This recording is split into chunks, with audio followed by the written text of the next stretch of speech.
Bab 227. Mengapa ponselnya ada bersamamu? Setelah Claire Sen diselamatkan olehnya, Davin Ye menemukan bahwa ada banyak bintik ungu di tubuhnya, ada banyak goresan yang tampak mengejutkan. Bagaimana ini bisa terjadi? Davin Ye menggenggam pergelangan tangannya yang putih tipis dan bertanya dengan gugup.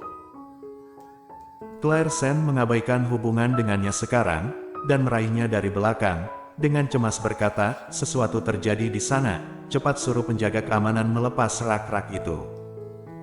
Mendengar, Davin Ye melihat ke arah yang dia lihat.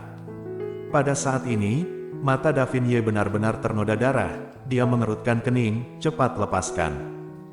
Rak, Claire, ada apa? Kenapa terluka seperti ini? Claire Sen menggelengkan kepalanya, aku tidak bisa menjelaskannya padamu sekarang, bisakah membawanya ke rumah sakit?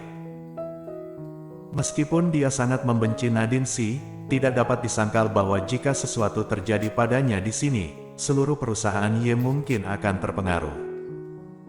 Yang paling penting adalah Gita juga berpartisipasi di dalamnya. Dia baik-baik saja, tapi dia tidak mau orang lain terlibat karenanya. Oke, aku akan mengemudi, tunggu aku. Setelah itu, Davin Ye dengan cepat melepaskan tangannya untuk mengemudi, tetapi rumah sakit itu sangat dekat dengan perusahaan Ye. Sebelum Davin Ye bisa mengemudi, ambulans tiba lebih awal.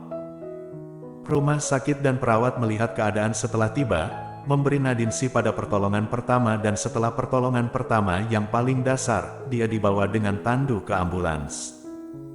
Claire Sen bergegas mengejar. Ketika dia berada di luar, dia kebetulan bertemu dengan Davin Ye yang sedang mengemudi keluar dari tempat parkir. Dia menurunkan jendela, Claire, cepat masuk, aku akan membawamu ke rumah sakit. Baik. Claire Sen mengangguk, dengan cepat membuka pintu dan masuk ke mobil. Aku juga pergi. Gita dengan cepat mengikuti Claire Sen keluar setelah dia berlari keluar, dan kemudian melihatnya masuk ke dalam mobil, jadi dia bergegas maju dan masuk ke mobil bersama-sama. Setelah pintu mobil tertutup, Claire Sen menatapnya dengan heran. Kenapa kamu di sini? Bukankah aku memintamu untuk kembali ke departemen dulu? Mendengar, Gita memelototinya dengan sengit, kamu ingin menanggung semuanya untuk dirimu sendiri. Aku tidak seperti yang kamu inginkan, jika semuanya ditujukan padamu, biarkan aku menanggungnya juga. Setelah mengatakan ini, Gita menggertakkan giginya, lagian aku berani mengaku setelah bertindak, tidak ada yang perlu ditakuti. Kalau tidak ganti saja nyawaku untuknya. Jangan bicara omong kosong. Claire Sen memegang tangannya dan berkata dengan tenang, kerumunan kacau pada saat itu. Apakah dia dorong kami masih belum diverifikasi? Aku tidak bisa mengendalikanmu jika mau masuk ke mobil sekarang, tetapi jika sesuatu terjadi, kamu tidak boleh terburu-buru, dan tidak diizinkan untuk asal mengakui. Gita tidak memahaminya pada awalnya, tetapi kemudian perlahan mengingat, maksudmu, mungkin dia tidak didorong oleh kita. Tidak jelas siapa yang mendorongnya, tetapi seharusnya bukan kami. Claire Sen mengingat dengan hati-hati, pada saat itu, kami dikendalikan oleh orang lain dan menderita begitu banyak luka.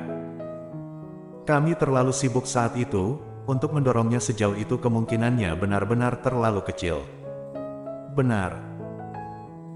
Meskipun Davin Ye yang mengemudi di depan tidak tahu keseluruhan cerita, dia jelas memahami sesuatu dari percakapan antara mereka berdua, dan mengangguk setuju, semuanya harus diverifikasi, jadi jangan buru-buru mengakui, sekarang mari kita pergi ke rumah sakit untuk melihat situasinya dulu, dan aku akan menghubungi seorang profesional nanti, jadi jangan gugup. Mendengar, Gita memandang Davin Ye dengan tersentuh, lalu memeluk lengan Claire Sen dan berbisik, kakak Ye jauh lebih bisa diandalkan daripada suamimu, dan dia lembut. Meskipun suaranya kecil, bagaimanapun juga, dia di dalam mobil, dan ruangnya terbatas, jadi Davin Ye masih bisa mendengarnya. Benar saja, melalui kaca spion, Claire Sen melihat Davin Ye meliriknya, dan bergumam dengan suara rendah, jangan bicara omong kosong. Gita mengerutkan bibirnya dan tidak mengatakan apa-apa. Mengikuti ambulans sampai ke rumah sakit. Setelah keluar dari mobil, Claire Sen hampir jatuh ke tanah. Untungnya, Davin dengan cepat mendukungnya. Apakah kamu baik-baik saja? Gita juga keluar. Claire terluka terlalu parah. Pergi dan obati lukanya dulu. Aku baik-baik saja. Claire Sen dengan enggan berdiri. Dia terlalu cemas sebelumnya. Baru saat itulah dia menyadari bahwa lututnya sangat sakit.